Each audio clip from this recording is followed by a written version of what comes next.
नमस्कार दोस्तों, मेरे YouTube channel tech Ketu smart tips में आपका स्वागत है। दोस्तों, आज मैं आपको बताऊंगा, अगर आप भी अपने बच्चे का एडमिशन केंद्रीय विद्यालय में कराना चाहते हैं तो उसके लिए एडमिशन कैटेगरीज कौन कौन सी होती हैं, किस कैटेगरीज को प्रायोरिटी मिलती है, किस कैटेगरीज में आपके बच्चे का एडमिशन होगा, इन सभी चीज़ों की जानकारी दोस्तों मैं इस वीडियो में दूंगा। तो वीडियो को लास्ट तक देखिएगा बिना स्किप किए। आइए दोस्तों, वीडियो को शुरू करते हैं। केंद्रीय विद्यालय एडमिशन कैटेगरी। दोस्तों, कुछ केंद्रीय विद्यालय किसी पीएसयू या उच्च शिक्षण केंद्र के अंतर्गत आते हैं। यदि बच्चे के माता पिता या दादा दादी उसमें काम कर रहे हैं या उसमें एम्प्लॉय हैं तो उनको प्रथम वरीयता दी जाती है।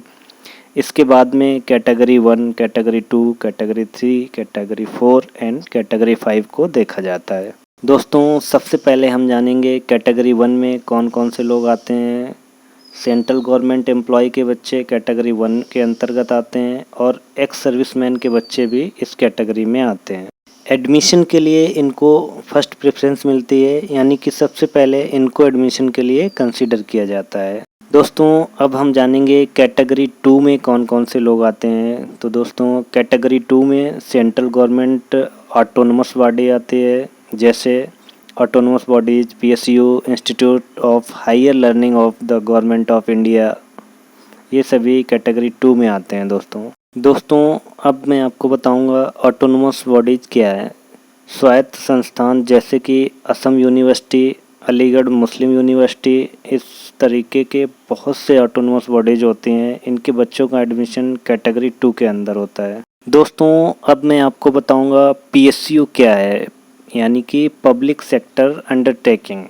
इसमें एनटीपीसी, आईओसीएल, ओएनजीसी, इस तरह की पीएसयू होती हैं। इनके बच्चों का एडमिशन भी कैटेगरी 2 के अंदर होता है।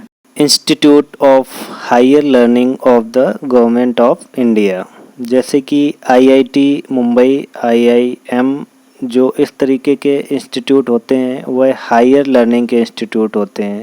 इनमें काम करने वाले एम्प्लॉयज़ के बच्चों को भी कैटेगरी 2 में रखा गया है। इनको भी सेकंड प्रेफरेंस मिलता है। दोस्तों, अब हम जानेंगे कैटेगरी 3 में कौन कौन से लोग आते हैं। स्टेट गवर्नमेंट के जो एम्प्लॉय होते हैं उनके बच्चों का एडमिशन कैटेगरी 3 के अंदर होता है। इनको थर्ड प्रेफरेंस मिलता है।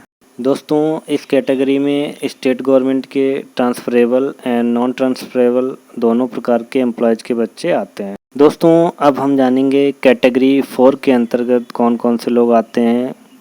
राज्य सरकार के ऑटोनमस बॉडीज या पब्लिक सेक्टर या फिर उच्च शिक्षा संस्थान है, राज्य सरकार के वहाँ पर काम करने वाले कर्मचारियों के जो बच्चे हैं उनको कैटेगरी 4 में रखा जाता है। दोस्तों, अब हम जानेंगे कैटेगरी 5 के अंतर्गत कौन कौन से लोग आते हैं। इस कैटेगरी में सभी लोग आ जाते हैं, चाहे वह किसी भी कैटेगरी का हो। इनको सबसे लास्ट प्रेफरेंस मिलता है, चाहे कोई आम आदमी का बच्चा हो, जैसे कि मजदूर का बच्चा।